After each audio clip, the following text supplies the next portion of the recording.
everyone, I'm Dawn. Welcome to my channel. Thank you for visiting with me today. So we are getting ready to do a big project. This is something that I learned watching Stilt Beast Studios, which is my new favorite channel. I just recently discovered them, but apparently they've been around for quite a while. I can't believe I'm just now discovering them, but it's a fantastic channel and you should go check it out. So what we're gonna do is we're gonna make a head form, a plaster head form, and I'm gonna mostly follow his instructions, but I'm probably gonna make things my own. Now I've got two of these things, and these are gonna be for the shoulders of the head form. What we're gonna do is we're gonna cut them to get them to kind of slide together till they're at a good width for me. I'm probably maybe about that wide. And then I've got a styrofoam head. I decided to get a male head just in case, because I'm gonna make masks and head pieces and stuff on it, like headdresses. And I figured the best way to do that is to get a bigger head. So I got a male head. And so that's Robert. And I also got me another knife because Marshall stole my knife like this. And I got some duct tape to tape those plastic pieces together when they're ready. I got a bucket, but I think I'm gonna need a bigger bucket. And then I got Ultra Cal plaster. I think it's Ultra Cal 30. That's what he told me was the best, so that's what I'm using. And then I got these because we're gonna take a soldering iron and drill holes in the eyeballs and stick these in there so they'll bulge out a little bit to make creating eyes, better. So anyway, that's where we're at for right now. So I very carefully want to take a serrated knife, something really strong and powerful, to cut the ends off of this so that I can slide them together to get them at the width I want them to be. So I'm just very carefully cutting these ends off. So we just put them together and slide them to whatever width I want. I think that's a good width right there. And then we just want to tape it super duper good because we don't want the plaster to leak out of our taping.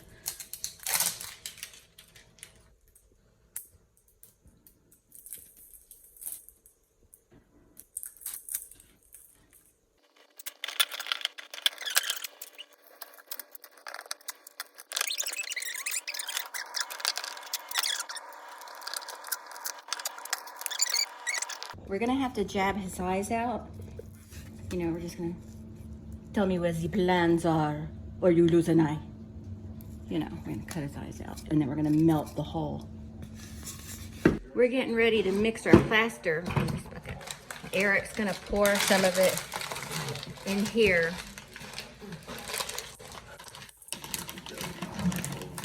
I'm not quite sure how much I need, so that should be enough right now. Right. And I'll eyeball it to see if it's enough. Okay, so I gotta turn the camera off for this.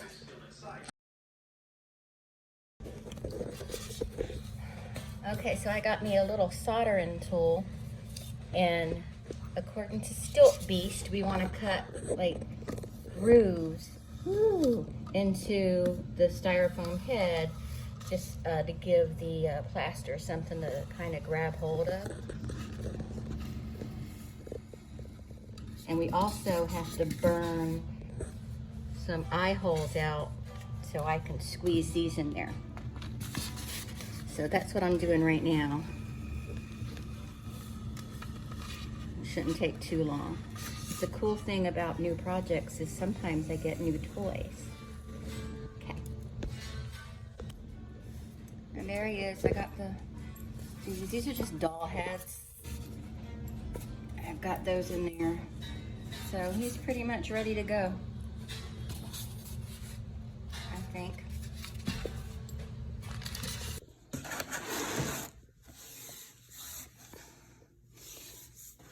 I have such a mess in here now, but it's okay.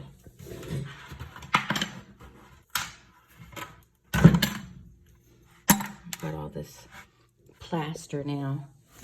But anyway, I have a mess in here now, but it's not gonna get cleaned up until I'm done with this project, which should be tomorrow evening. So, all right.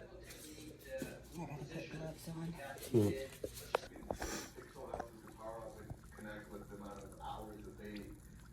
It's like it's alive. It's making glug, glug, glug, glug sounds.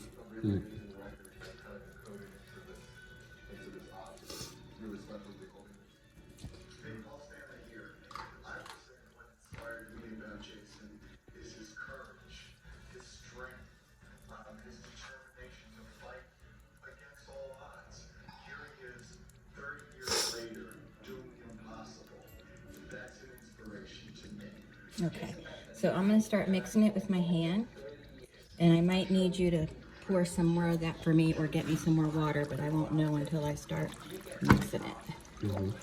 Now I need more plaster. Okay, I'll put some right here. Some right there. Kind of glue them down. I'm going to put some around them to reinforce that.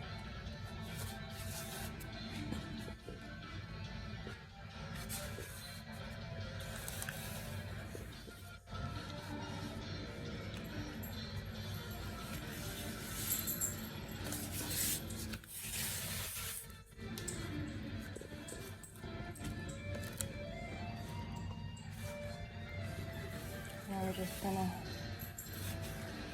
give them a full facial. But I think I need more plaster in here. Now we're gonna just cover him up. It's all face and head.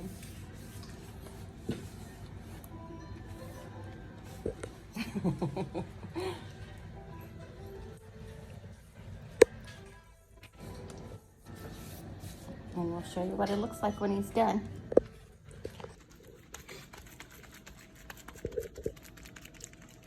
Okay, it's not going to be as pretty as Alan's, but it's my first time at the rodeo, so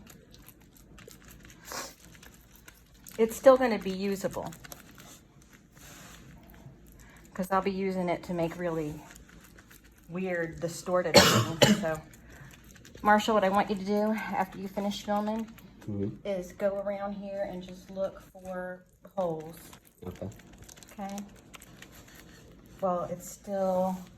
There's a little bit of ear stuff right there. Oh. My plaster is starting to get hard. So I gotta work fast.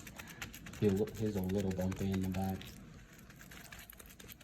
I'm also gonna sandpaper him too. Oh, okay. Hopefully he'll be thick enough. Okay, so he's looking pretty good. I don't need a perfect, precise head because of the types of projects I'm gonna do on this guy, but I'm pretty happy with the way he looks. We're gonna let him dry, and then we'll go over it in a smaller batch of plaster, probably tomorrow, because it's getting late. So we're gonna start working on this. We're just gonna fill in some of these holes. So I need you to look for the holes while I do the filling in because we need to work fast. Okay. But first I gotta pee. All right. Here to patch up, so I'm gonna go get in there. I gotta get on his throat good. See, after it's all dry and everything and the way I want it, then we'll go through and file it in any places I need to. I won't need to file it too much again because of the types of projects I'm gonna do on this guy. He doesn't need to be perfect. I know I had some back here. Did I get them? Not right. No, there's one like right there. Did I get it? Kinda. There's still a little bit of foliage left. A little bit of foliage here? Yeah, just a little bit of foliage.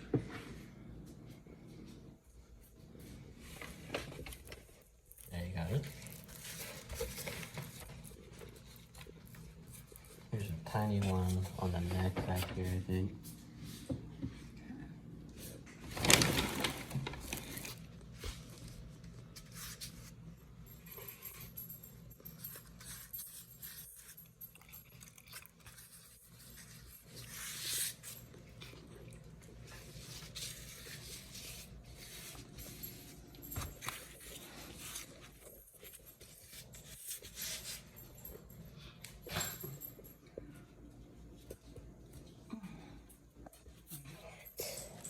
right here and right in there.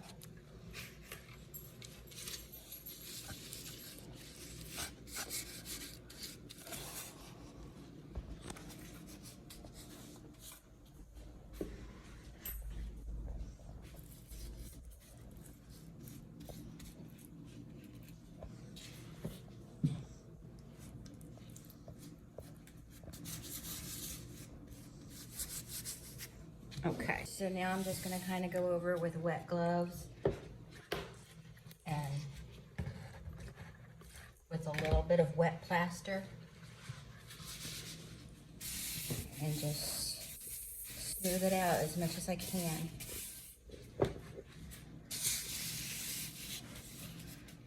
Now, like I said before, mine isn't gonna be pretty like Mr. Allen's because I don't need it to be perfectly face shaped because of the type of projects I'm gonna do on it. But maybe in the future I'll make one that's more human looking and more perfect. I wanna look at his neck though. And I'll file down in the front here where there's all these lumps and bumps. Everywhere you see these little lumpies and bumpies, I'll file them. And it'll eventually be nice and smooth. Make a nice and smooth head. Here, Tina.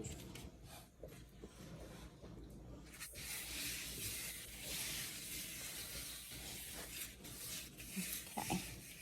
All right, so we'll let that dry off and then I'll show you the finished product. So this is pretty much it. Like I said before, mine didn't have to be like a face as precise as Alan's at Stiltby Studios. It just needs to be a head shape for the type of projects I'm gonna do with it. But I do like the way it turned out. You know, I'm going to be filing it a little bit to get rid of some of these bumps, and this part right here is kind of a mess. But for the most part, it's turned out how I want it to be, and it's a nice, solid, heavy piece of equipment. Now, see, this would have been great for my Medusa headpiece because, you know, my headdress for Medusa, because it ended up being too heavy for the head form I was using, and it just kept falling over. This would not fall over, so my next headpiece, I'll be using this. Probably going to go over it in some kind of gloss or something, but we'll see. We'll see. I named him Alan after Alan from Stiltby Studios. So, but anyway, that's it. I know he doesn't have a mouth or much of a nose or anything, but we don't need that for my projects I have planned. So I didn't see a point in doing the extra work. So, but I will be doing one that's more shaped like a face. That's just not what I needed right now. So I think this is going to work out great. Yeah, I like him. Very creepy though, isn't he? All right. Anyway, I hope you enjoyed this. Don't follow along with my video. I will link Stiltby Studios video, and if you want to make one of these, follow along with their video. But anyway, thank you so much for watching, and I'll talk to everyone later. Bye!